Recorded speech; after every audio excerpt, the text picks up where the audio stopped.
இந்த வீடியோ பிடிச்சிருந்தா லைக் பண்ணுங்க, ஷேர் பண்ணுங்க. நம்ம சேனலை சப்ஸ்கிரைப் பண்ணுங்க. இந்த வீடியோ ஸ்கிப் பண்ணாம.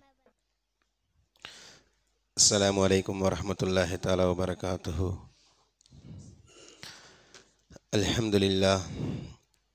அல்ஹம்துலில்லாஹி ரப்பில் ஆலமீன் வல் ஆகிபத்து லில் முத்தகீன். அஸ்ஸலாத்து வஸ்ஸலாமு அலா நபிய்யினல் முர்சலீன் வ ஆலிஹி வ அஸ்ஹாபிஹி அஜ்மஈன். அம்மா பாத்.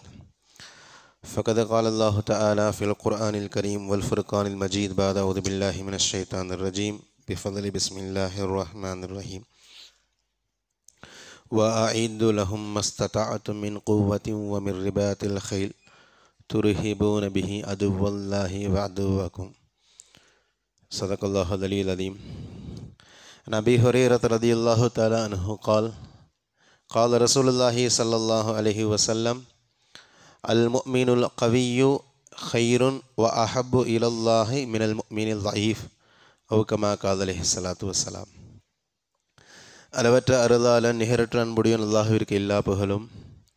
நம்மிருதும் மேலான நமது தலைவர் ஹதரத் ரசூலுல்லாஹி ஸல்லல்லாஹு அலைஹி வஸல்லம் அவர்கள் மீதும் அவர்களை பின்பற்றிய சத்திய சஹாபாக்கள், நாதாக்கள், ஷஹதாக்கள், முழு உலக முஸ்லிமான ஆண்கள், பெண்கள், குறிப்பாக இந்த ஜும்மாவுடைய அவையில் ஒன்று கூடியிருக்கின்ற நம் அனைவர் மீதும் ரப்புல் ஆலமீன் அல்லாஹு தாலாவுடைய சாந்தியும் சமாதானமும் என்றும் என்றென்றும் நின்று நிலவட்டுமாக. ஆமீன். அன்பான சகோதர பெருமக்களே, ஒரு நெருக்கடியான காலகட்டத்தில் நாம் இருந்து கொண்டிருக்கிறோம். உலகத்திலேயே மிகப்பெரிய ஜனநாயக நாடு, உலகத்திலே மிகப்பெரிய மதசார்பற்ற நாடு என்று பெயர் பெற்ற இந்திய தேசம் நாளுக்கு நாள் ஒரு மதத்தின் பக்கம் கொண்டு செல்வதற்காக இந்தியாவிலே சில பாசிச சக்திகள் தீவிரமாக வேலை பார்த்து கொண்டிருக்கிறது. அதனுடைய ஒரு பகுதியாகத்தான் தற்போது இந்தியா முழுவதும் பேசப்படுகின்ற ஒரு செய்தி எஸ்ஐஆர். எஸ்ஐஆர்னா சார் அப்படின்னு சொல்லுவோம். இங்கேருந்து யார் அந்த சார் அப்படின்னா, இந்த சார் ஒரு பயங்கரமான ஆக்டோபஸ் போன்று ஸ்பெஷல் இன்டென்சிவ் ரிவிஷன் என்ற பெயரில், சிறப்பு தீவிர திருத்தம் என்ற பெயரில் தற்போது தமிழகத்தில் நவம்பர் 4 டிசம்பர் 4 வரைக்கும் உண்டான அந்த ஒரு மாதத்தில் தமிழகத்தில் இருக்கக்கூடிய வாக்காளர்களை தீவிரமாக திருத்தம் செய்ய போகிறோம் என்ற பெயரில் ஒரு நடைமுறை தேர்தல் ஆணையம் செயல்படுத்தி கொண்டிருக்கிறது. அன்பான சகோதர பெருமக்களே, இது சார்ந்த ஒரு தெளிவான பார்வை, ஒரு விழிப்புணர்வு நம்முடைய சமுதாயம் மட்டுமல்ல, இந்த தேசத்துடைய நலனுக்காக பாடுபடுகின்ற ஒவ்வொருவர் மீதும் ஒவ்வொருவருக்கும் தேவை என்ற அடிப்படையில் தான் இன்றைக்கு நடுநிலை அரசியல்வாதிகள், நடுநிலை தலைவர்கள்லாம் இது சார்ந்து நிறைய பேசுகிறார்கள். இன்ஷா அல்லாஹ் இன்றைய ஜும்மாவில் அது சார்ந்த ஒரு முக்கியமான ஒரு சில தகவல்களை பார்க்கலாம். அன்பான சகோதர பெருமக்களே, நான் முன்னால் சொன்னது போன்று ஒரு நெருக்கடியான காலகட்டத்தில் இருக்கிறோம் இல்லையா? நாளைக்கு பயங்கரமான பிரச்சனை வருவதற்கு முன்பாக ஒரு முன்னெச்சரிக்கையாக சில செயல்பாடுகளை நம்ம செயல்படுத்த வேண்டும். முன்னெச்சரிக்கை சில நடவடிக்கைகளை எடுக்க வேண்டிய நிர்பந்தத்தில் நாம் இருக்கிறோம். அன்பான சகோதர பெருமக்களே, அதனால் அதை ஒட்டி முன்னெச்சரிக்கை நடவடிக்கைகள் சம்பந்தமாகவும் விழிப்புணர்வுகள் சம்பந்தமாகவும் குர்ஆன் ஹதீஸுடைய பார்வை என்ன, குர்ஆனும் ஹதீஸும் இந்த முன்னெச்சரிக்கை நடவடிக்கைகளை பற்றி என்ன பேசுகிறது, விழிப்புணர்வு சம்பந்தமான செய்திகள் என்ன பேசுகிறது என்பது பற்றிய ஒரு சில தகவல்களை இன்ஷா அல்லாஹ் சுருக்கமாக பார்த்துவிட்டு நம்ம இன்ஷா அல்லாஹ் உரையுடைய நிறைவுக்கு வரலாம். அன்பான சகோதர பெருமக்களே, நான் முன்னால் சொன்னது போன்று சமுதாயத்தில் ஒரு பெரிய தெளிவு இல்லாமல் இருக்கிறது. இந்த சிறப்பு தீவிர திருத்தம் இதனால் என்ன பாதிப்பு ஏற்படும், சரி பார்த்துக்கலாம், நம்ம ஒருத்தர் ஓட்டு போடாதனால என்ன ஆகிவிடப் போகிறது என்றெல்லாம் சர்வசாதாரணமாக பேசுகின்ற சூழலை பார்க்கலாம். அன்பான சகோதர பெருமக்களே, நம்முடைய குடியுரிமையை தீர்மானிக்கின்ற இடத்துல இந்த வாக்காளர் பதிவு இருக்கிறது. நம்ம ஓட்டு பதிவு என்பது நம்ம யாரை அமர வைக்கிறோம் என்பது மட்டுமல்ல, இதற்கு பிறகு நாம் இந்த தேசத்திற்கு குடிமக்களா இல்லையா என்பதை தீர்மானிக்கின்ற இடத்துல அந்த ஃபார்முடைய அமைப்புகள் எல்லாம் இருக்கிறது. அன்பான சகோதர பெருமக்களே, அதனால் ஒரு தெளிவு நமக்கு வேணும். நாளைக்கு சிரமப்படுவதற்கு முன்பாகவே நாளைக்கு பிரச்சனையான பிறகு கூப்பாடு போட்டு எந்த ஃபாயிதாவும் இல்லை, எந்த பிரயோஜனமும் இல்லை. குர்ஆன் ஹதீஸ் இது தெளிவாக மிக தீவிரமாக பேசுகிறது. குறிப்பாக முன்னெச்சரிக்கை நடவடிக்கைகள் சம்பந்தமாக குர்ஆனிலே பேசப்பட்டிருக்கின்ற செய்திகளை எல்லாம் நம்ம பார்க்கும் பொழுது நமக்கு ஆச்சரியமாக இருக்கும். அன்ஃபால் என்ற அத்தியாயத்துடைய 60வது வசனம் அல்லாஹ் தஆலா சொல்வான், வஅஇத்து லஹும் மஸ்ததஅதும் மின் குவத்தின் வ மின் ரிபாத்தில் கைலி துர்ஹிபூன பிஹி அதுவல்லாஹி வ அதுவஹும். நாளைக்கு ஒரு பிரச்சனை வரலாம், ஆனால் இன்னைக்கு உங்களுடைய படைகளை நீங்கள் தயார் செய்து கொள்ளுங்கள். மஸ்ததஅதும், உங்களால் முடிந்த அளவு உங்களுடைய பலத்தை நீங்கள் தயார் செய்து வைத்துக் கொள்ளுங்கள் என்பதாக அல்லாஹ் தஆலா சொல்லி காட்டுகிறான். உங்களுடைய குதிரை படைகளை, உங்களுடைய காலாட் படைகளை, என்னென்ன படைகள் இருக்கிறதோ எந்தெந்த வழிகளிலெல்லாம் உங்களுடைய வலிமைகளை மேம்படுத்த முடியுமோ அந்த வழிகளிலெல்லாம் உங்களுடைய வலிமைகளை மேம்படுத்தி கொள்ளுங்கள், தயார் நிலையில் வையுங்கள் என்பதாக அல்லாஹ் தஆலா சொல்லி காட்டுகிறார். யாரையும் அடிப்பதற்காக இல்லை. இன்றைக்கி உலகம் முழுக்க இராணுவங்கள் இருக்கிறது, எல்லா நாடுகளிலும் இராணுவம் இருக்கிறது. இராணுவத்துடைய நோக்கம் என்ன? அடுத்த நாட்டின் மீது படையெடுக்கணும், அவர்களை அடிமைப்படுத்தணும், அவர்களுடைய நிலங்களை பிடிக்கணும் என்பதா? நிச்சயமாக கிடையாது. அந்த அடிப்படையில் பெரும்பாலும் எந்த நாடுகளும் தன்னுடைய இராணுவத்தை அமைத்து கொள்ளாது. திடீரென்று வேறு நாடுகளிலிருந்து ஏதாவது ஆபத்து வந்துவிட்டால் நம்முடைய நாட்டை, நம்முடைய எல்லையை, நம்முடைய குடிமக்களை பாதுகாக்க வேண்டிய பொறுப்பு ஒவ்வொரு நாட்டுக்கும் இருக்கிறது. அதற்காக வேண்டி தயாரிக்கப்பட்டது தான் இராணுவம். அல்லாஹு தாலா இதைத்தான் திருமறையில் சொல்கிறான், வஅஇத்து லஹும் மஸ்ததஅதும், உங்களால் முடிந்த அளவு உங்களுடைய பலத்தை நீங்கள் பெருக்கிக் கொள்ளுங்கள். சும்மா உட்கார்றது இல்லை, தஸ்பீ உருட்டி கொண்டே இருக்கிறதில்ல. ரசூலுல்லாஹ்வுடைய 2 முகங்கள் இருக்கிறது. பள்ளிவாசலில் எந்த அளவுக்கு அல்லாஹ்விற்கு சஜிதா செய்ய முடியுமோ சஜிதாவும் செய்திருக்கிறார்கள், போர்க்களத்தில் வாளை எடுத்துக்கொண்டு சண்டையும் செய்திருக்கிறார்கள். ரெண்டையுமே ஒரு கோட்டில் நம்ம மேட்ச் பண்ணணும். அருமையான சகோதர பெருமக்களே, அல்லாஹ்வை நீங்கள் சிரமணிந்து சஜிதா செய்யுங்கள் என்று சொல்லுகின்ற அதே திருமறையில் தான் அல்லாஹு தஆலா இந்த போர் சம்பந்தமான செய்திகளையும் பேசுகிறான். அல்லாஹ் என்ன சொல்ல வருகிறான்? ஒரு முன்னெச்சரிக்கை நடவடிக்கை தேவை. நாளைக்கு ஒரு பிரச்சனைன்னு வந்த பிறகு, நாளைக்கு ஏதாவது ஒரு கோளாறுன்னு வந்த பிறகு அப்போ கத்தி கூப்பாடு போட்டு ஆஹா நம்ம கொஞ்சம் கவனமாக இருந்திருக்கலாமே, நம்ம கொஞ்சம் முன்னெச்சரிக்கையாக இருந்திருக்கலாமே, நம்ம கொஞ்சம் விழிப்புணர்வோடு இருந்திருக்கலாமே, எந்த ஃபாயிதாவும் கிடையாது. முன்னாடியே அல்லாஹு தஆலா நமக்கு தீவிரப்படுத்துகிறான். கொஞ்சம் கவனம் செலுத்துங்க என்பதாக, முன்னெச்சரிக்கையோடு இருங்க என்பதாக சொல்லி காட்டுகிறான் இல்லையா? முஸ்லீம் ஷெரீஃபுடைய 2664வது செய்தி. இதை ஒட்டிய ஒரு செய்தி அல்லாஹு தாலாவுடைய தூதர் ரசூலுல்லாஹி ஸல்லல்லாஹு அலைஹி வஸல்லம் சொல்லி காட்டுகிறார்கள். அல் முஃமினுல் கவியு, பலமான முஃமின். நல்லா பாருங்க, அல் முஃமினுல் கவியு, பலமான முஃமின், ஹைருன், சிறந்தவன், வ அஹப்பு இலல்லாஹ், அல்லாஹு தாலாவிடத்தில் பிரியமானவர், மினல் முஃமினில் லஈஃபி, பலஹீனமான முஃமினை விட. ரசூலுல்லாஹ்வுடைய வார்த்தை. அபூ ஹுரைரா ரலியல்லாஹு தஆலா அன்ஹு சொல்கிறாங்க, ரொம்ப பலகீனமான, என்னால் எதுவும் பண்ண முடியாதுங்க, நானே ரொம்ப பலகீனமாக இருக்கேன், என்னையே பாதுகாக்க ஒரு ஆள் வேணும், நான் யாருங்க பாதுகாக்கிறது என்பதாக ஒருத்தர் பலகீனமான ஒரு மூமின் இருக்கிறார் என்றால் இவரை விட அல்லாஹு தாலாவிடத்தில் சிறந்தவரும் அல்லாஹு தாலாவிடத்தில் மிகவும் பிரியமானவரும் பலமான முஃமின் என்பதாக அல்லாஹு தாலாவுடைய தூதர் சொல்லி காட்டுகிறார். அதனால் பலகீனமானவர்கள் இழிவிற்குரியவர்கள் இல்லை. ரசூலுல்லாஹ் இது சார்ந்து இன்னும் வேறு வார்த்தைகளை பேசுகிறார்கள். உங்களிலே பலகீனமானவர்களை கொண்டுதான் உங்களுக்கு உணவு வழங்கப்படுகிறது. துர்ஸகூன பி அல்ஃபாய் அல்ஆஃபிஹிம், உங்களிலே பலகீனமானவர்களை கொண்டுதான் உங்களுக்கு உணவு வழங்கப்படுகிறது. வீட்டில் வயோதிகத்தினால சில பலகீனமாக இருக்கலாம், உடல்நிலை சரியில்லாமல் சில பலகீனமாக இருக்கலாம், பெண்கள் இருக்கலாம். இவர்களாம் ரொம்ப கேவலமாக நினைக்காதீங்கப்பா, அவர்களை கொண்டுதான் உங்களுக்கு உணவு வழங்கப்படுகிறது என்று அல்லாஹ் தஆலா சொல்லி காட்டுகிறான், ரசூலுல்லாஹ் சொல்லி காட்டுறான். இது வேற செய்தி.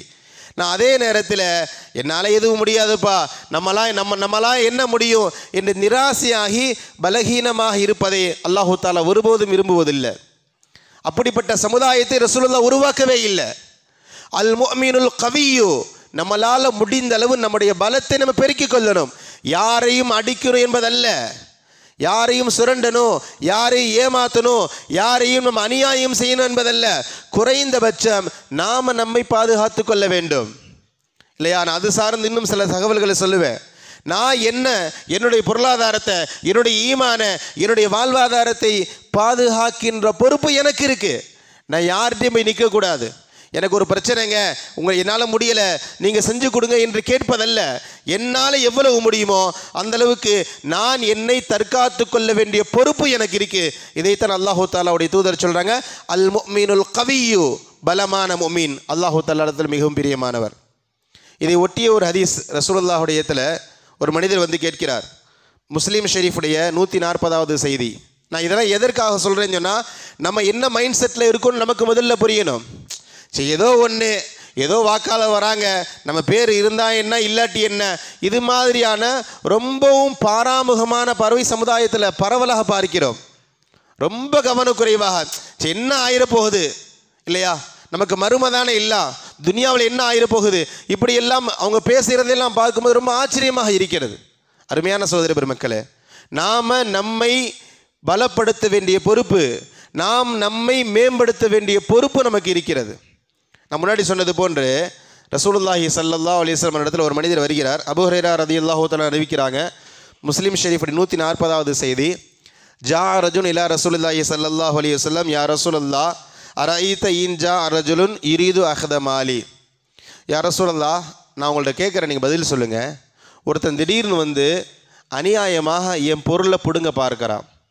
யுரீது அஹ்த மாலி, அது ஏன் பொருள், ஏன் வீடு, ஏன் காசு, ஏன் பணம், என்னுடைய வியாபார பொருள், அது எனக்கும் தெரியும் அவனுக்கும் தெரியும். ஆனால் அநியாயமாக கேட்கிறான், நான் என்ன செய்யட்டும்? ரசூலுல்லாஹ் சொன்னாங்க, ஃபலா துத்திஹு, நீ கொடுக்காதன்னு சொன்னாங்க. அவன் அநியாயமாக தானே கேட்குறான், பரவாயில்ல நீ கொடுக்காதன்னு சொன்னாங்க. அடுத்தவர் கேட்குறார், அரஐத இன் காத்தலனி யா ரசூலுல்லாஹ், யா ரசூலுல்லாஹ் நீங்கள் சொல்கிற மாதிரி நான் கொடுக்கல, அவன் அமைதியாக போயிட்டா பரவாயில்ல, என்கிட்ட சண்டைக்கு வரான், என்கிட்ட மல்லுக்கு நிற்கிறான், சண்டை போட்டாவது என் பொருளை அநியாயமாக பிடுங்கணும் என்று இருக்கிறான், நான் என்ன செய்யட்டும்? ரசூலுல்லாஹ் சொன்னாங்க, ஃபகாத்தில், நீனும் சண்டை செய். ஓம் பொருள் அநியாயமாக பிடுங்கிறதுக்கு வரான், அவன் அநியாயத்தில் இருக்கும் பொழுது அவனே அவ்வளோ திமுறா அவனிடத்துல சண்டைக்கு வரும் பொழுது நீ ஏன் பொறுமையாக போகிற, நீயும் சண்டை செய் ரசூலுல்லாஹ் சொல்கிறாங்க. அந்த சஹாபி தொடர்ந்து பேசுகிறாங்க கேட்குறாங்க, யா ரசூலுல்லாஹ் இன் கத்தலனி, சரி சண்டையில் ஒரு வேளை நான் இறந்துட்டேன் என்ன ரசூலுல்லாஹ், இல்லை என் பொருளை பாதுகாக்கிறதுக்காக நீ நான் சண்டை போடுறேன், அந்த சண்டையில் நான் இறந்துட்டா என்னோட நிலை என்ன? ரசூலுல்லாஹ் சொன்னாங்க, ஃபஅன்த ஷஹீதுன், அதெல்லாம் நீ கவலைப்படாத, நீ ஷஹீதுன்னு சொன்னாங்க. நல்லா விளங்கிக்கோங்க, நீ ஷஹீது. ஷஹீது நமக்கு தெரியும் இல்லையா, மார்க்கத்தை மேலோங்க செய்ய வேண்டும் என்பதற்காக வேண்டி புனித போரில் கலந்து கொண்டு உயிரை விட்டவர்களுக்கு ஷஹீத் என்று சொல்லப்படும். ரசூலுல்லாஹ் சொல்கிறாங்க, ஓம் பொருளை உன்னுடைய உரிமையை பறிப்பதற்காக ஒருவன் வரும் பொழுது அவனை எதிர்த்து சண்டையிட்டு அந்த சண்டையில் நீ இறந்தால் நீ ஷஹீத் என்கிறார்கள் ரசூலுல்லாஹ். அந்த மனிதர் திரும்ப கேட்கிறார், யா ரசூலுல்லாஹ் ஃபைன் கதல்துஹு, அந்த சண்டையில் நான் ஜெயிச்சிட்டேன், அவரை கொலை செஞ்சிட்டேன், இப்போ என்னுடைய நிலை என்ன? அப்போ ரசூலுல்லாஹ் சொன்னாங்க, ஹுவ ஃபின்னார், நீ கவலைப்படாதப்பா, அவன் நரகவாதி, ஓ மேலே எந்த பிரச்சனையும் இல்லை இல்லையா, ஓ மேலே எந்த பிரச்சனையும் இல்லை, அவன் தான் நரகவாதி, நீ உன்னை பற்றி பெருசாக ஒன்று அலட்டி கொள்ள வேண்டாம் என்பதாக ரசூலுல்லாஹ் இந்த ஹதீஸில் சொல்லி காட்டுகிறார்கள். இப்போ மேலே சொல்ல ஒரு ஹதீஸை நான் ஓதி காட்டினேன், இந்த ஒரு சம்பவத்தை சொல்லி காட்டுறேன். ரசூலுல்லாஹ் என்ன சொல்ல வராங்க, இந்த ஹதீஸ்களின் மூலமாக ரசூலுல்லாஹ் என்ன சொல்ல வராங்கன்னு, எக்காரணத்தை கொண்டும் என்னை அநியாயம் செய்கின்ற இடத்துல நான் வைத்துக்கொள்ள மாட்டேன், ஏன்னா ஏமாந்து அநீதி இழைக்கப்படுகின்ற இடத்துல நான் இருக்க மாட்டேன், நான் யாரையும் அநியாயம் செய்ய மாட்டேன். அதே நேரத்தில் ஒருத்தன் என் மீது அநியாயம் செய்துனா சரி பரவாயில்லைங்க என்னங்க பண்ணுறது என்ற வார்த்தை என் இடத்துல வராது. அந்த அநீதியை தட்டுகின்ற இடத்துல என்னால் எவ்வளவு முடியுமோ அந்த அளவுக்கு நான் போராடியே தீருவேன். இதனால தான் ரசூலுல்லாஹ் மேலே சொன்னாங்க, அல் முஃமினுல் கவியு, பலமான முஃமின். இந்த சம்பவங்கள் எல்லாம் நமக்கு ஒரு செய்தி தான் சொல்லுது இல்லையா, அநியாயமாக நம்முடைய உரிமையை விட்டு கொடுப்பதற்கு ஒருபோதும் நமக்கு அனுமதிக்க முடியாது. நம்ம மறுமைக்காக தான் வாழ்கிறோம், அதில் மாற்று கருத்து இல்லை. துனியா அசல் இல்லை, மறுமைக்காக தான் வாழ்கிறோம். அநியாயம், அதனால் அநியாயமாக என்னுடைய துனியாவை ஒருத்தன் பிடுங்குறான், அதை பார்த்து கொண்டு இருக்க மார்க்கம் சொல்லலை இல்லையா, மார்க்கம் அதை பற்றி பேசலை. பரவாயில்லப்பா, உனக்கு தான் மறுமை இருக்கிறது, சொர்க்கம் இருக்கிறது, அங்கே ஹூருலினர் இருக்கிறார்களே, சொர்க்கத்து கண்ணீர் இருக்கிறார்களே, சொர்க்கத்தில் உயர்ந்த ஆடைகள் எல்லாம் இருக்கிறது, ஜன்னத்தில் ஃபிர்தௌஸ் இருக்குது, ஜன்னத்து நயீம் இருக்குது, நீ அதுக்காக கவலைப்படு, இதை பற்றி கவலைப்படாத, அப்படி மார்க்கம் சொல்லலை. அருமையான மார்க்கம் ரொம்ப தெளிவாக இருக்கிறது. நீ யாரையும் அநியாயமாக அடுத்தவருடைய உரிமையை பறிக்கக்கூடாது என்பதில் எந்த அளவுக்கு நீ கவனமாக இருக்கிறியோ அதே போல உன்னுடைய உரிமையையும் நீ ஒருபோதும் விட்டு கொடுக்கக்கூடாது. இங்கே ரசூலுல்லாஹ் அதுதான் திரும்ப திரும்ப சொல்லி காட்டுகிறார்கள் இல்லையா? அந்த விஷயத்தில் மார்க்கம் மிக தீவிரமாக பேசுகிறது. முன்னெச்சரிக்கை நடவடிக்கை என்பது ரொம்ப ரொம்ப முக்கியமானது.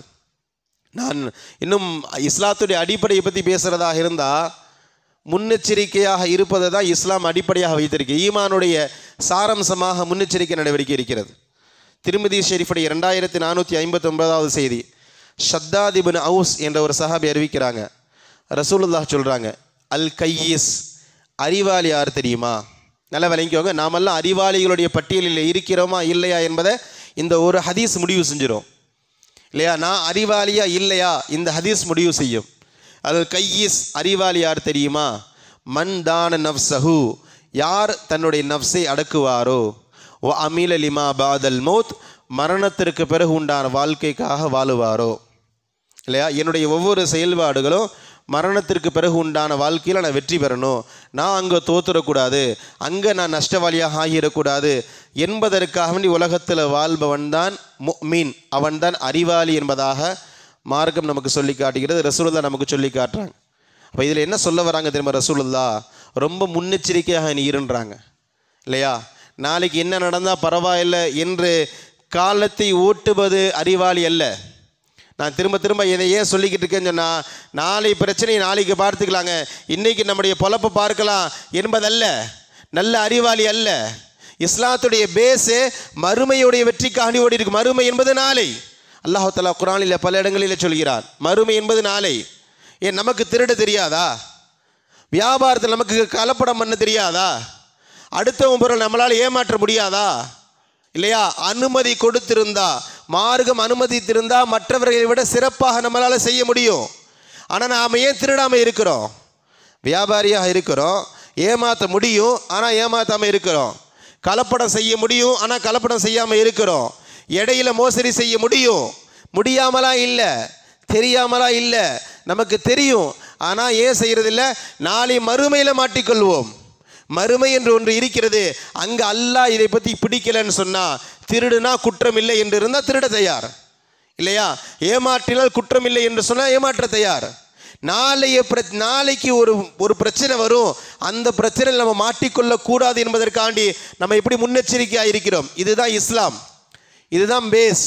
இதன் அடிப்படையில் தான் ரசூலுல்லாஹ் இந்த வார்த்தையை சொல்கிறாங்க, அல் கையிஸ் அறிவாளி யார் என்றால் மன் அமீல லிமா பாதல் மௌத், நாளைக்கு வரக்கூடிய பிரச்சனையை பற்றி இன்னைக்கு யோசிக்கிறவன்.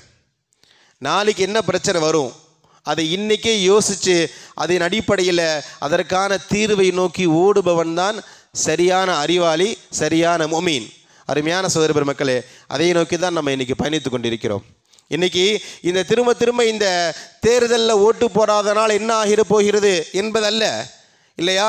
இந்த தேர்தலின் மூலமாகத்தான் அடுத்தடுத்த காலங்களிலே நாம் இந்த நாட்டுடைய குடிமக்களா இல்லையா என்பதை தீர்மானிக்கின்ற அளவிற்கு இன்றைக்கு இந்த ஃபாசிசம் செயல்பட்டு கொண்டு இருக்கிறது இல்லையா? கடந்த காலங்களில் இதனுடைய நிறைய விவரங்கள் நமக்கு இருக்கிறது. கடந்த காலங்களில் இவர்கள் செய்ததெல்லாம் கிட்டத்தட்ட இதே நிலைப்படி தான். இந்தியாவில் சிறுபான்மை மக்களுடைய ஓட்டுக்களை இல்லாமல் ஆக்க வேண்டும். அவனுக்கு நல்லா தெரியும், இந்தியாவில் சிறுபான்மை மக்கள் நமக்கு ஓட்டு போட மாட்டாங்க, பட்டியலின மக்கள் நம்மை ஓட்டு போட மாட்டார்கள், நமக்கு ஓட்டு போடுவதற்கு சில நபர்கள் இருக்கிறார்கள், அவர்கள் மட்டும் போதுமானது என்ற மைண்ட் செட்டு தான் இந்த எஸ்ஐஆர் ஸ்பெஷல் இன்டென்சிவ் ரிவிஷனுடைய அடிப்படையாக இருக்கிறது. கண்ணியமான சகோதர பெருமக்களே, பீகாரில் மட்டும் கிட்டத்தட்ட 63 லட்சம் ஓட்டு வாக்காளர்களுடைய பெயரை நீக்கி இருக்கிறார்கள் அநியாயமாக இல்லையா? எதிர்கட்சிகள் எல்லாம் அதுபோல் நடுநிலையாளர்கள் எல்லாம் சுப்ரீம் கோர்ட் வரைக்கும் போன பிறகு அந்த பட்டியலை விடப்பட்ட பிறகு தான் அதற்கு பிறகு ஒரு 23 லட்சம் பேரை சேர்த்துருக்கிறாங்க. கடைசி வரைக்கும் 30 லட்சத்துக்கு மேலே அதிகமான நபர்களை சேர்க்கவும் முடியலை. இன்றைக்கி முதல் கட்ட வாக்குப்பதிவு நடந்துருச்சு பீகாரில். சுமார் 12 மாநிலங்களில் இதையே ஒரு தொடர்கதையாக செயல்படுத்தி கொண்டு இருக்கிறார்கள். கண்ணியமான சகோதர பெருமக்களே, ரொம்ப கவனம் வேண்டும். ஏதோ வாழ்கிறோம், ஏதோ சாப்பிட்றோம், ஏதோ கடையை திறக்கிறோம் என்பது அல்ல. நாளைக்கு நம்முடைய நிலை, நம்முடைய பிள்ளைகளுடைய நிலை என்ன என்பதை கவனிக்க வேண்டிய பொறுப்பு நமக்கு இருக்கிறது. விழிப்புணர்வு இல்லாமல் இஸ்லாம் கிடையாது. மார்க்கம் மிக தெளிவாக பேசுகிறது, உன்னுடைய எல்லா காலகட்டத்திலும் விழிப்புணர்வு அவசியம். விழிப்புணர்வை விட்டுட்டா நீ முஸ்லீமாக இருந்து எந்த ஃபாயிதாவும் கிடையாது. உலகத்தில் யார் வேண்டுமானாலும் எப்படி வேணா இருக்கலாம், நம்ம அப்படி கிடையாது. நமக்கென்று ஒரு வாழ்க்கை இருக்கிறது. ரசூலுல்லாவுடைய வாழ்க்கையில் பாருங்கள், ரசூலுல்லாஹ் சஹாபாக்களை எப்படி பக்குவப்படுத்தினார்கள், ரசூலுல்லாஹ் சஹாபாக்களுக்கு எப்படி பாடம் நடத்தினார்கள். அல்லாஹ் தஆலா ரசூலுல்லாவை பார்த்து பேசுகிறான். நிசா என்ற சூராவுடைய 102வது வசனம். போர்க்களத்தில் எப்படி தொழுகணும் என்று குர்ஆனில் பேசப்படுது. போருக்கு போயாச்சு, போர்க்களத்தில் நீங்கள் எப்படி இருக்கிறீங்க, போர்க்களத்தில் உங்களுடைய தொழுகை எப்படி இருக்கணும் மார்க்கம் பேசுகிறது. அல்லாஹ் பேசுகிறான். ஃபீதா குன்த ஃபீஹிம், நீங்கள் போர்க்களத்தில் நிற்கிறீங்க. ஃபஅகம் தலஹுமுஸ் ஸலாத, நபியை நீங்கள் தொழ வைப்பதாக இருந்தால் ஃபல் தக்கும் தாயிஃபத்து மின்ஹும் மஅக், உங்களுடைய படைகளை 2 பிரிவாக்கி கொள்ளுங்க. நீங்கள் தொலை வைக்கணும், படைகளை 2 பிரிவாக்கி கொள்ளணும். ஒரு பிரிவினர்கள் உங்கள் பின்னாடி தொழுவணும். வல் யாஹுது அஸ்லிஹதஹும், இன்னொரு பிரிவினர்கள் ஆயுதம் ஏந்தி நிற்கணும். போர்க்களத்தில் எப்படி தொழுகணும் என்பதாக அல்லாஹ் தஆலா சொல்லி காட்டுகிறான். அருமையான, இப்போது எல்லோருமே அல்லாஹுக்காண்டி சஜிதா செய்கிறாங்க, தொழுகிறாங்க. திடீரென்று எதிரிகள் வந்துட்டாங்க, அல்லாஹ்வால் தடுக்க முடியாதா? அல்லாஹ்வால் முடியாத ஒன்றா? பத்ருடைய வரலாறு பார்க்கிறோம் இல்லையே, 3000 மலக்குமார்களை கொண்டு அல்லாஹ் தஆலா வெற்றியை வழங்கினானே. ஆனால் அல்லாஹ் இங்கே என்ன சொல்ல வரான் தெரியுமா? நான் உதவுறது 2வது, நீ என்ன செய்கிற?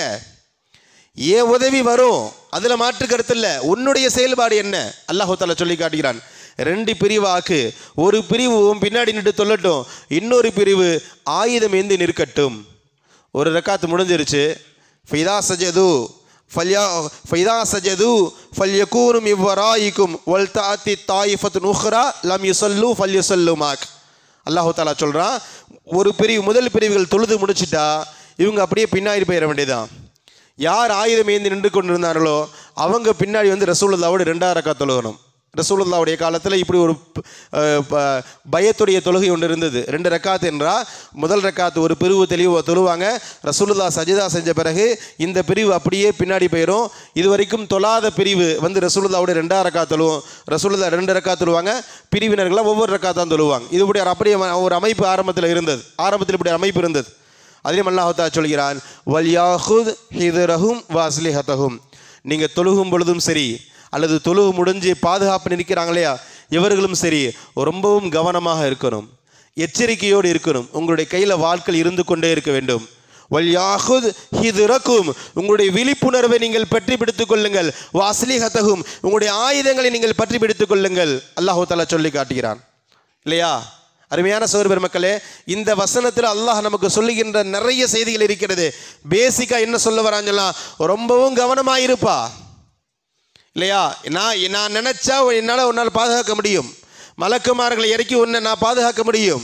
ஏன்னா எனக்காக சஜிதா செய்து கொண்டு இருக்கிற என்னுடைய தொழுகை தான். ஆனாலும் ரொம்ப கவனமாக இரு. நான் உதவி செய்கிறேன், நான் பாதுகாக்கிறேன் என்பது 2வது. நீ எந்த அளவுக்கு கவனமாக இருக்கிற என்பதில் அல்லாஹ் தஆலா திருமறையில் சொல்லி காட்டுகிறான். ரொம்ப ஆச்சரியமாக இருக்கும். குர்ஆனுடைய சில வசனங்கள், ஹதீஸ் ரசூலுல்லாவுடைய சில வார்த்தைகள் எல்லாம் நமக்கு ரொம்ப ஆச்சரியமாக இருக்கும். உலகத்தில் ஏமாற்றக்கூடாது, எல்லா மார்க்கமும் சொல்லுது. யாரையும் அநியாயமாக அடுத்தவருடைய பொருளை பிடுங்கக்கூடாது, எல்லா மார்க்கமும் செய்யுது இல்லையா? யாரையும் ஏமாற்றி விடக்கூடாது, மடையனாக்கி விடக்கூடாது, மார்க்கம் பேசுகிறது. ஆனால் ரசூலுல்லா ஒரு படி மேலே போய் பேசுகிறாங்க. திர்மிதி ஷரீஃபுடைய 3427வது செய்தி, அபூ ஹுரைரா ரலியல்லாஹு தஆலா அறிவிக்கிறாங்க, ரசூலுல்லா ஒரு துஆவை சொல்லி கொடுக்குறாங்க. பிஸ்மில்லாஹி தவக்கல்து அலல்லாஹ், பிஸ்மில்லாஹி தவக்கல்து அலல்லாஹ், அல்லாஹு தாலாவின் மீது நான் முழுமையாக தவக்கல் வைத்திருக்கிறேன். இந்த துவா ரசூலுல்லா எல்லா காலமும் ஓதியிருக்கிறாங்க. சில நேரங்களில் பிரயாணங்களுக்கு போகும்போது இந்த துவா ஓதியிருக்கிறாங்க. நான் அல்லாஹின் மீது முழுமையாக தவக்கல் வைத்திருக்கிறேன், அல்லாஹு தாலாவுக்காண்டி என்னுடைய பிரயாணத்தை ஆரம்பிக்கிறேன் சொல்லிட்டு ரசூலுல்லா இப்படி துவா செய்கிறாங்க, அல்லாஹும்ம இன்னி அஊது பிக அன் அதுலிம, யா அல்லாஹ் நான் அநியாயம் செய்வதை விட்டு உன்னிடத்தில் பாதுகாவல் கேட்கிறேன். அதாவது அடுத்தவனை நான் ஏமாத்துறதை விட்டும், அடுத்தவன் மீது நான் அநியாயம் செய்து அவன் பொருளை பிடுங்கிறத விட்டும் நான் உன்னிடத்தில் பாதுகாவல் தேடுகிறேன். அதோடு முடியலை, உலகத்தில் எல்லா மார்க்கமும் இதை பற்றி பேசுகிறது. அநியாயம் செய்யக்கூடாது, ஏமாற்றக்கூடாது, திருடக்கூடாது, கலப்படம் செய்யக்கூடாது, உலகத்தில் எல்லாமே பேசுது. ஆனால் ரசூலுல்லாஹ் கூடுதலாக பேசுகிறாங்க, அவு உல்லம, நான் அநீதி இழைக்கப்படுவதை விட்டும் பாதுகாவல் தேடுகிறேன். அங்கே ரசூலுல்லாஹ் என்ன சொல்ல வராங்கன்னு, ஒரு மூமின் இவன் அநியாயக்காரனாகவும் இருக்கக்கூடாது, ஒரு மூமின் அநீதி இழைக்கப்பட்டவனாகவும் ஆகிவிடக்கூடாது. அதாவது நீ யாரையும் ஏமாற்றவும் கூடாது, நீ யாரிடத்திலும் ஏமாறவும் கூடாது. மூமினுடைய அடிப்படை குணம். நீ யாருடைய பொருளையும் அபகரிக்க கூடாது, உன்னுடைய பொருளை நீ விட்டுவிடக்கூடாது. யாருடைய உரிமையும் நீ பறித்து விடக்கூடாது, உன்னுடைய உரிமையும் நீ விட்டுவிடக்கூடாது. இதுதான் பேஸ். அதுலீம நான் அநியாயம் செய்வதை விட்டும் பாதுகாவல் தெரிகிறேன். உதுலம நான் அநீதி இழைக்கப்படுவதை விட்டும் பாதுகாவல் தெரிகிறேன். அஜ்ஹில நான் மற்றவர்களை ஏமாற்றுவதை விட்டும் பாதுகாவல் தெரிகிறேன். யுஜ்ஹலு அலைய என் மீது மற்றவர்கள் ஏமாற்றுவதை விட்டும், நான் ஏமாறுவதை விட்டும் நான் பாதுகாவல் தெரிகிறேன் என்பதாக ரசூலுல்லாஹி ஸல்லல்லாஹு அலைஹி வஸல்லம் அவர்கள் இந்த ஹதீஸ்களின் வாயிலாக, இந்த துஆக்களின் வாயிலாக நமக்கு சொல்லிக் கொடுக்கிறார்கள். கண்ணியமான சகோதர பெருமக்களே, அந்த அடிப்படையில் நான் முன்னாடி சொன்னது தான் திரும்பவும் பதிவு செய்கிறேன். ஏதோ ஏனோ தானோ என்பது வாழ்வது வாழ்க்கை அல்ல. நமக்கென்று ஒரு வழிகாட்டுதல் இருக்கிறது. குர்ஆனிலும் ஹதீஸிலும் இது சார்ந்து நிறைய செய்திகளை அல்லாஹ் தஆலா பேசுகிறான். ரொம்ப விழிப்புணர்வோடு இருக்கணும். நாளை நடக்கக்கூடிய பிரச்சனைகளுக்கு இன்றைக்கே முன்னெச்சரிக்கை நடவடிக்கைகளாக நம்ம சில செயல்பாடுகளை நம்ம செய்யணும். அப்படி செய்யலைன்னு சொன்னால் நம்முடைய எதிர்காலம் கேள்விக்குறியாகிவிடும் இல்லையா? சிலர் இப்படி பேசுகிறத பார்க்கலாம். மறுமதானங்க அசல், உலகம் என்னவானா என்னங்க, நமக்கு ஆச்சரியமாக இருக்கிறது. நமக்கு சில நேரங்கள் ஆச்சரியமாக இருக்குது. மறுமைக்காக வேண்டி தான் நம்ம உலகத்தை வந்திருக்கிறோம். உலகத்தில் என்ன நடந்தால் என்ன, உலகத்துடைய நஷ்டம்லாம் நிரந்தரம் இல்லை. ஏதோ 50 வருஷம் 60 வருஷம் வாழ போகிறோம், அவ்வளவுதானே. மறுமைக்காக நம்ம வாழ்வோம் என்பதாக ரொம்ப கவலை, உலகத்தை பற்றி கொஞ்சமும் கவலை இல்லாமல் மறுமையை பற்றி மட்டுமே யோசிக்கின்ற நிறைய பேரை பார்க்கலாம் இல்லையா? என்னுடைய உஸ்தாது சொல்லி இப்படிலாம் பேசுகிற நபர்களை பார்த்தா நம்மளே கபரஸ்தான குழி நோண்டி அந்த குழியில் போய் படுத்துக்க வேண்டியதான். உலகத்தில் நடமாடுவதற்கு தகுதி இல்லை நம்மளாம் இப்படிலாம் பேச ஆரம்பித்தா. மறுமைக்காக வேண்டி நம்முடைய செயல்பாடுகள் அமைத்துக்கொள்ளும், அதில் மாற்றம் இல்லை. அதனால் உலகத்தை விட்டு ரொம்ப பாராமுகமாக உலகத்தில் என்ன நடந்தால் என்ன என்று வாழ்வது முறையல்ல. அப்படி ஒரு வாழ்க்கை மூமினுக்கு அல்லாஹு தஆலா சொல்லிக் கொடுக்கவும் இல்லை, அல்லாஹு தஆலாவுடைய தூதர் சொல்லிக் கொடுக்கவும் இல்லை. நம்மளால் என்ன முடியும்? ஒரு பிரச்சனை வருதுன்னு சொன்னால் அந்த பிரச்சனைக்கு நான் என்ன ஸ்டெப் எடுத்து வைத்தேன்? அல்லாஹ்வால் முடியாத ஒன்று இல்லை. இதுவெல்லாம் இப்படிலாம் பேசுறதுனால அல்லாஹ்வின் மீது நமக்கு நம்பிக்கை இல்லாமல் இல்லை. இதை முதல்ல விளங்கணும். பேஸ் நமக்கு அடிப்படை என்னன்னு சொன்னால், எது தவக்குல் என்பதிலே பிரச்சனை இருக்குது. உலகத்துடைய சில காரியங்கள் செய்வதனால நமக்கு அல்லாஹ்வின் மீது தவக்குல் இல்லாமல் போயிடுச்சா என்பது இல்லை இல்லையா? துஆ ப்ளஸ் தவா ரெண்டுமே தேவை. ஹதீஸ்களை நம்ம பார்க்கிறோம் இல்லையா? ஒரு சஹாபி வராரு, ஒட்டகத்தை கட்டலை, ரசூலுல்லாஹ்ட்ட வராங்க. ரசூலுல்லாஹ் ஒட்டகத்தை கட்டிட்டியான்னு கேட்டாங்க. அவர் கட்டலை, நான் அல்லாஹ்வின் மீது தவக்கல் வைத்திருக்கிறேன் என்று சொல்கிறார். நான் கட்டலை, யா அல்லாஹ், அல்லாஹ் இருக்கிறானே, என் அல்லாஹுக்கு தெரியாதா என் ஒட்டகத்தை பாதுகாக்கணுண்டு? அவன் தானே எனக்கு இந்த ஒட்டகத்தை கொடுத்தான், அவனால் முடியாதா? ரசூலுல்லாஹ் கோபப்பட்டாங்க இல்லையா? ஜாமியு சகீருடைய 4432வது செய்தி. ரசூலுல்லாஹ் சொல்கிறாங்க, கையீத், முதல்ல கட்டு, பிறகு தவக்கல், அதுக்கு பிறகு தவக்கல் வை. நான் ஒட்டகத்தை கட்ட மாட்டேன், அல்லாஹ் பாதுகாப்பான், அல்லாஹ் ஒருபோதும் பாதுகாக்க மாட்டான் இல்லையா? ஒட்டகத்தை கட்டவும் செய்யணும், பாதுகாப்பும் தேடணும். இங்கே வந்து நாத்திகை பேசக்கூடாது. ஒட்டகத்தை கட்டிட்டா பிறகையும் பாதுகாப்பு கேட்கறது அப்படி இல்லை. ஒட்டகத்தை தான் கட்டியாச்சே, அல்லாஹ் ஏன் பாதுகாக்கணும்? நான் கட்டினதான் இருக்கமா கட்டியிருக்கிறேனே என்பதல்ல. ஒட்டகத்தை கட்டு, நீ அல்லாஹு தஆலா இடத்துல பாதுகாப்பு கேள். அல்லாஹு தஆலா மிக தெளிவாக பேசுகிறான். கண்ணியமான சகோதர பெருமக்களே, நம்மளால் என்ன முயற்சிகள் செய்யணும் என்பதை கவனமாக இருக்கணும். முயற்சிகளை செய்யாமல் அல்லாஹ் உதவி செய்வான் என்பது ஒருபோதும் சாத்தியம் இல்லை. இது வந்து ஒரு முரட்டு தக்குவா என்று சொல்வார்கள். அவர் அடிப்படை இல்லாத ஈமான், ஈமானிலே கோளாறு என்று சொல்வார்கள். ரசூலுல்லாஹ்வுடைய வரலாறு தெரியுமா இல்லையா? ரசூலுல்லாஹ்வை விடவா நமக்கு ஈமான் அந்த அளவுக்கு உறுதியாக இருக்கிறது? ரசூலுல்லாஹ்வை விடவா நம்முடைய ஈமான் பிரகாசமாக இருக்கிறது? அந்த ரசூலுல்லாஹ்வுடைய வரலாறு, பத்ருடைய மைதானம் நமக்கு தெரியும். அருமையான சகோதர பெருமக்களே, பத்ருக்கு கிளம்புறதுக்கு முன்பாகவே அல்லாஹ் தஆலா அறிவிப்பு செஞ்சுட்டான், மலக்குமார்களை கொண்டு உதவி செய்ய போகிறோம்ட்டு. ரசூலுல்லாஹ் கண்கூடாக பார்த்தார்கள். ஜிப்ரீல் இறங்குகிறார், மீகாயில் இறங்குகிறார். ரசூலுல்லாஹ் பார்த்தாங்க இல்லையா? முதல் நாள் போர் நடப்பதற்கு முதல் நாளே இங்கே அபூஜஹல் கொல்லப்படுவான், இங்கே உத்துபாஷ் கொல்லப்படுவான், இங்கே ஷைபா கொல்லப்படுவான் என்று ரசூலுல்லாஹ் முன்பே முதல் நாளே அறிவித்து கொடுத்தார்கள். ரசூலுல்லாஹ் மதீனாவிலே இருந்திருக்கலாம் இல்லையா? அல்லது கூடாரத்திலே இருந்திருக்கலாம் இல்லையா? ஆனால் ரசூலுல்லாஹ் போர் எடுத்து வாளெடுத்து போர் செய்தார்களே. 3013 நபர்களை ரசூலுல்லாஹ் ஏன் மதீனாவுக்கு வெளியில் அழைத்துட்டு வந்தாங்க? ரசூலுல்லாஹ்வுக்கு தெரியாதா? ஏன் அல்லாஹ் தஆலா ரசூலுல்லாஹ்வை விட்டுடுவானா? கேடு கெட்டு போய் என்று அல்லாஹ் தஆலா விட்டுடுவானா? இல்லையே, அல்லாஹ்வுக்கு தெரியும், அல்லாஹ்வுடைய தூதருக்கும் தெரியும், நமக்கு தான் வெற்றி கிடைக்க போகிறது. மலக்குமார் இறங்கிட்டாங்க, ஆனாலும் நான் என்ன செஞ்சேன் அல்லாஹ் கேட்பான் இல்லையா? அந்த கேள்விக்கு என்னுடைய பதில் என்ன? இது ரொம்ப முக்கியமானது. அல்லாஹ்வுடைய உதவி நமக்கு வந்தே தீரும், அதில் மாற்று கருத்து இல்லை. ஆனால் நான் என்ன செய்தேன் என்ற கேள்வி ரொம்ப முக்கியமானது. அருமையான சகோதர பெருமக்களே, அஹ்ஸாபுடைய போர் நமக்கு தெரியும். கூட்டுப்படையில் சொல்லி ஹிஜ்ரி 6 மதினா சுற்றி யூதர்கள், பனு குறைலா போன்ற பெரிய பெரிய சமுதாயம் எல்லாம் கைகோர்த்து நிற்கிறது. அதற்கு பேரே கூட்டுப்படைகள். ஹிஸ்புன் சொன்னா படை, அஹ்ஸாப்னா கூட்டுப்படைகள்.